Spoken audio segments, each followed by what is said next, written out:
खुदा यीशु मसीह के ज़िंदा बाबरकत और जलाली नाम में आप सबको तहसीन और शुक्राना का सलाम। खुदा आप सबको बड़ी बरकत दे और अपने जलाल के हाथ के नीचे रखे। हम खुदा उनकी तारीफ़ करते हैं, सिताइश करते हैं, हमदो सना करते हैं। हम जलाल देते हैं अपने बाप को। खुदा अपने मालिक खुदा के नाम को जलाल देते हुए खुदा उनके सामने झुकते हैं और उसकी अज़मत, उसकी बुज़ुर्गी, उसकी शफ़क़त की बरकत से हम अपने आप को मामूर करते हैं। खुदा उनसे कहते हैं कि खुदा तो अपनी रहमत को हम पर उंडेल और अपने जलाल वाले हाथ से हमें तो ब्लेस कर। इफ्सियों के ख़त की स्टडी हम कर रहे हैं। हमने इसके चौथे बाब की 25 और 26 आयत भी पढ़ी लास्ट टाइम, और उसमें और 27 आयत तक हमने उसमें ये देखा कि किस तरीके से खुदा उनका बंदा हमें बताता है कि हमें झूठ नहीं बोलना और गुस्सा नहीं करना, गुनाह नहीं करना, गुस्से में गुनाह नहीं करना। आज हम 28 आयत से 32 आयत तक पढ़ेंगे। कलाम कहता है कि चोरी करने वाला फिर चोरी ना करे, बल्कि अच्छा पेशा इख्तियार करके हाथों से मेहनत करे, ताकि मोहताज को देने के लिए उसके पास कुछ हो। यहाँ पर ट्रांसफॉर्मेशन ऑफ योर नेचर इसकी बात की गई है। हालांकि एक मुहावरा है कि चोर चोरी से जाए लेकिन हेरा फेरी से नहीं।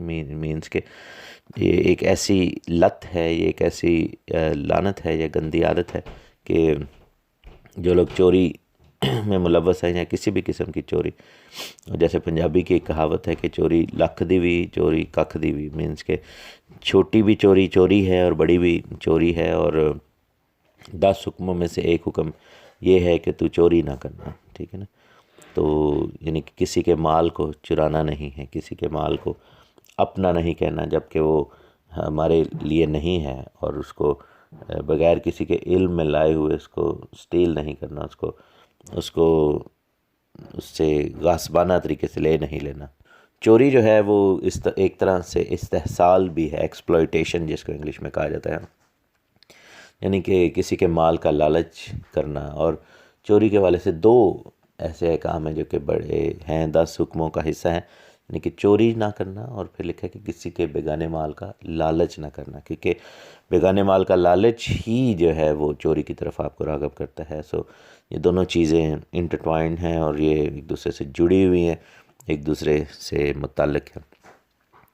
और आप ये देखें कि हम जिन माशरों में रहते हैं वहाँ पर तरह तरह की चोरियाँ, तरह तरह के जो है इस तरह के डाके चल रहे हैं। हमारे हुकूमतें और जो लोग पावर में हैं, they do a lot of different kind of things, और उनकी ज़िंदगी का ये एक हिस्सा बन चुकी हुई है चीज़, इस्तेहसाल करना, एक्सप्लॉइट करना और चोरी करना। तो हमें इस चीज़ से बाज रहना है, और ख़ास तौर पर कलीसिया में ऐसा कुछ नहीं होना चाहिए। कलीसिया में ऐसी कोई बात नहीं होनी चाहिए जो कि खुदावंद की तरफ से ना हो, और ख़ास तौर पर ये चोरी की बात है। लिखा है कि चोरी करने वाला फिर चोरी ना करे, बल्कि अच्छा पेशा इख्तियार करके हाथों से मेहनत करे। यानी कि जो शख्स गुनाह में है वो अपनी नेचर को तब्दील करके उसके ऑपोजिट, यानी कि नेकी की राह की जानिब बढ़े और नेकी की राह पर चले। तो चोरी तो एक मिसाल है यहाँ पर, लेकिन आप इधर कुछ भी इसका कोई भी गुनाह किसी में भी है, कोई भी ऐसी आदत किसी में है, तो आप उसको ले सकते हैं और फिर उसको आप सही तरीके से अप्लाई कर सकते हैं। मसलन चोरी के वाले से और झूठ बोलने के वाले से कि झूठा जो है वो झूठ ना बोले और सच बोले और सही तरीके से चले। जनाकार जो हरामकारी में अगर कोई जाना चाहता है तो वो उसको ख़त्म करे और ब्याह करे और फिर खुदावंद की राह पर चलना शुरू कर दे। इस तरह और भी जितने भी आप सब्बत तोड़ने वाला जो है वो अपने हरकतों से बाद और खुदावंद की राह पर चलना शुरू करे और खुदावंद के घर में आए। बुत परस्त जो है वो बुत परस्ती से इनकार करे और सच्चे मालिक को, सच्चे खुदावंद यावे पाक खुदा को मानना शुरू कर दे। तो इस हवाले से यहाँ पर हम देखते हैं कि चोरी के वाले से बड़ा क्लियर लिखा हुआ है कि चोरी करने वाला चोरी ना करे बल्कि अच्छा पेशा इख्तियार करे। इसको रिपेंटेंस भी कहा जाता है। रिपेंट का मतलब है to make a U turn, और रिपेंटेंस यही है कि ना सिर्फ हम उस गुनाह से बाज आ जाएं बल्कि उसके ऑपोजिट जो नेकी है उसको इख्तियार करें। और यही चीज़ स्पिरिचुअल वॉरफेयर में भी कारआमद होती है कि आप जिस गंदी तासीर, जिस बदरू को आप निकाल रहे होते हैं, उसके जो है वो मुतज़ाद, उसके ऑपोजिट जो नेक या अच्छी रूह है, उसको आपने रिप्लेस करना है अपनी ज़िंदगी में, क्योंकि खुदावंद की तरफ से निकली हुई रूहें जो हैं वो हमारे पास अवेलेबल हैं। बल्कि ना सिर्फ ये लिखा है कि चोरी करने वाला चोरी ना करे, बल्कि अच्छा पेशा इख्तियार करके हाथों से मेहनत करे, ताकि मोहताज को देने के लिए उसके पास कुछ हो। क्योंकि ये शख्स जिसने चोरी की, हो सकता है कि ये भी एक ज़माना में मोहताज था और अपनी मोहताजी के बायस इसको मजबूरन जो है वो गुनाह में गिरना पड़ा।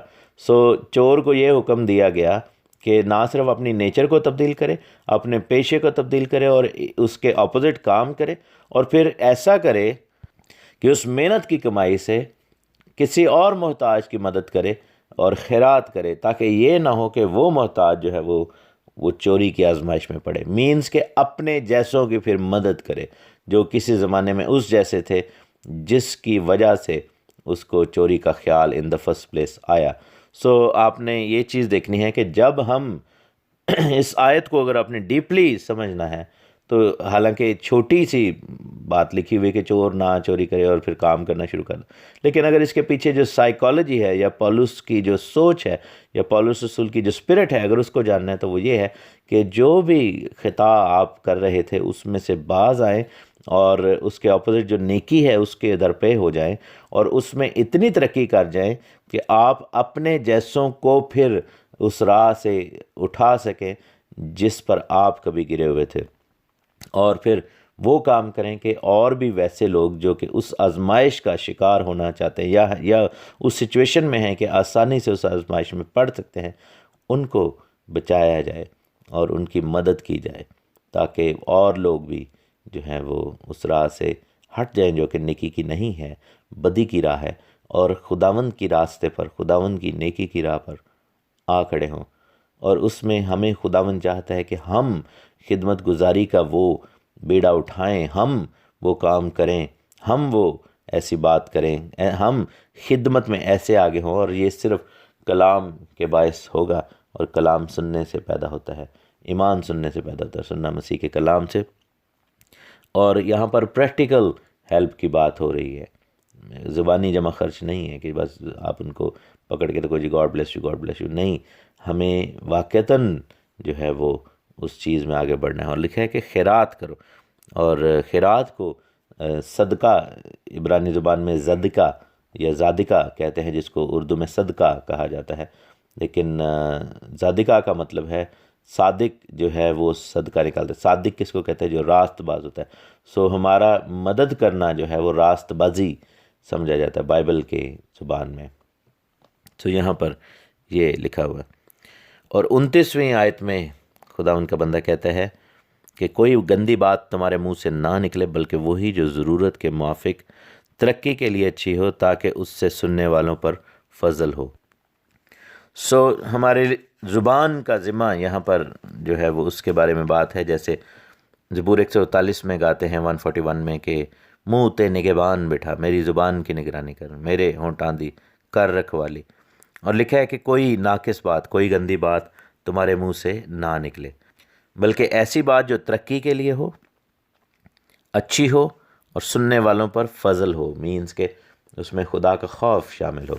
और मत्ती की इंजील में अगर हम जाएं, मत्ती की इंजील उसका 12 बाब और उसकी 36वीं और 37वीं आयत में लिखा है कि मैं तुमसे कहता हूँ कि जो निकम्मी बात लोग कहेंगे, अदालत के दिन उसका हिसाब देंगे, क्योंकि तू अपनी बातों के सबब से रास्तबाज ठहराया जाएगा और अपनी बातों के सबब से कसूरवार ठहराया जाएगा। जो खुदावंद का कलाम बड़ा क्लियर है इस मामले में कि हमें रास्तबाजी की बात करनी है और हमारे अंदर से कोई गलत बात जो है वो ना निकले और बुरी बातें हमारे अंदर से ना निकले, लानत मलामत वाली बातें, झूठ ना निकले, गाली गलोच ना निकले और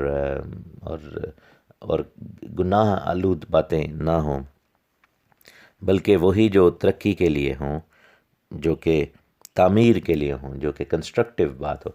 और आपने लोगों को देखा होगा कि कुछ लोग जो हैं वो जब भी उनसे बात करो वो नेगेटिव बात ही करेंगे, वो हमेशा गलत बात ही करेंगे, वो हमेशा ऐसी बात करेंगे जो दूसरों को काट देगी, और शायद उनकी नेचर का ये हिस्सा बन गया। और कुछ लोग उनको इस चीज़ के लिए जो है वो एक्सेप्ट कर चुके होते हैं, वो कहते हैं जी ये छड्डो जी आते हैं गाली जी कर दे, लेकिन ऐसा नहीं है। खुदावंद का कलाम हमें कहता है कि हमें तब्दील होना पड़ेगा, हमें उस चीज़ से, उस आदत से बाज आना होगा। और उसके लिए क्या है कि मुंह पर निगहबान आपको चाहिए, और मुंह पर निगहबान कौन है? खुदावंद का रूह है। बाइबल में लिखा है कि वो हमें दुआ करना सिखाता है।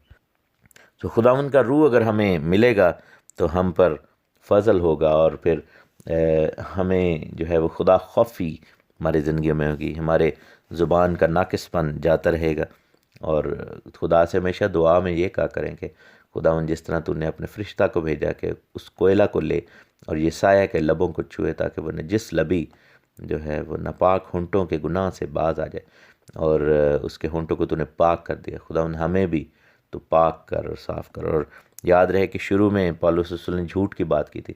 तो जब जब आप गलत बात करेंगे आपके लब नापाक हो जाएंगे, और फिर आप कैसे उन नापाक लबों से खुदा की ताज़ीम और उसकी प्रस्तिश और उसकी सिताइश कर सकेंगे। और फिर कहता है कि खुदावंद के पाक रूह को रंजीदा ना करो, जिससे तुम पर मखलिसी के दिन के लिए मोहर हुई है। यानी कि अगर हम इन सब चीज़ों को करेंगे तो हम पाक रूह को रंजीदा करेंगे। और रूल कुद्स जो हैं वो इट्स वेरी सेंसिटिव, और हमें ये चीज़ याद रखनी होगी कि पाक रूह को रंजीदा नहीं करना, रूह को बुझाना नहीं है। और पाक रूह बहुत जल्द, बहुत सेंसिटिव, और खुदा की ज़ात पाक है, और लिखा है कि वो गुनाह को देख नहीं सकता। और अगर हमारी ज़िंदगी में मतवातर गुनाह होता रहेगा तो फिर खुदावंद उसका हिसाब लेगा, और फिर हमें, और पाक रूह हमसे रंजीदा हो जाएगा और फिर हमसे जुदा हो जाएगा। तो हमें ऐसा नहीं करना कि पाक रूह को रंजीदा करें, क्योंकि खुदा की हुजूरी जो है वो बहुत कीमती सरमाया है आपका, आपकी ज़िंदगी का। तो आप हत्तुल इम्कान कोशिश करें कि ऐसा कुछ ना हो आपके ज़िंदगी में कि पाक रूह आपसे जुदा हो जाए या पाक रूह जुदा होना शुरू हो जाए। आप साउल की मिसाल ले लें कि खुदा की रूह उस पर ठहरी थी, मसा ठहरा था, लेकिन एक टाइम आया कि खुदा का रूह से जुदा हो गया और बुरी रूह ने वो जगह ले ली, क्योंकि वो जगह जो थी वो खाली हो गई। और ख़ाली जगह में एक आती है और फिर अपने साथ 7 को लेकर आती है, उस वीरान जगह को जो आगे से तैयार पड़ी हुई है उन लोगों को रिसीव करने के लिए। सो पाक रूह का होना बड़ा ज़रूरी है। और लिखा है कि जिससे तुम पर मखलिसी के दिन के लिए मोहर लगी हुई है, यानी कि मखलिसी का दिन जब आएगा, जब मसीह की सेकंड कमिंग होगी, तो पाक रूह का हमारे पास होना कितना ज़रूरी है, वही हमारी मोहर है।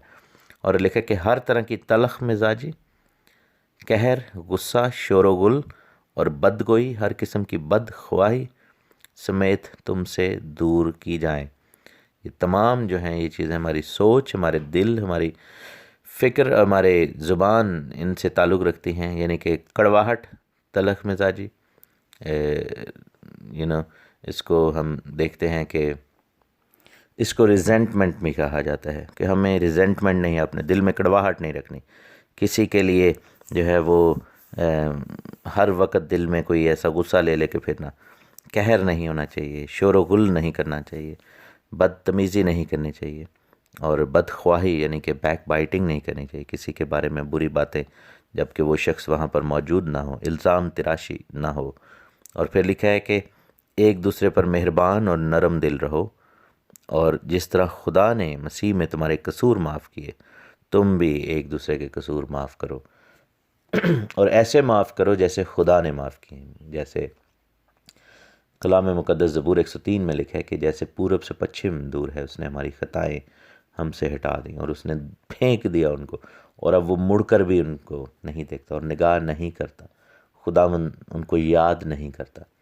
हम जो है वो अगर माफ़ करते हैं तो फिर हम याद ना करें, और वो पुरानी चीज़ों को दूर कर दें अपनी ज़िंदगी में से, पुराने गुस्से, पुरानी सोचें, हर एक अदावत, और फिर खुदावंद पर भरोसा रखें और ईमान रखें, ताकि खुदा हमारी मदद करे और हमको अपने जलाल के लिए इस्तेमाल करे।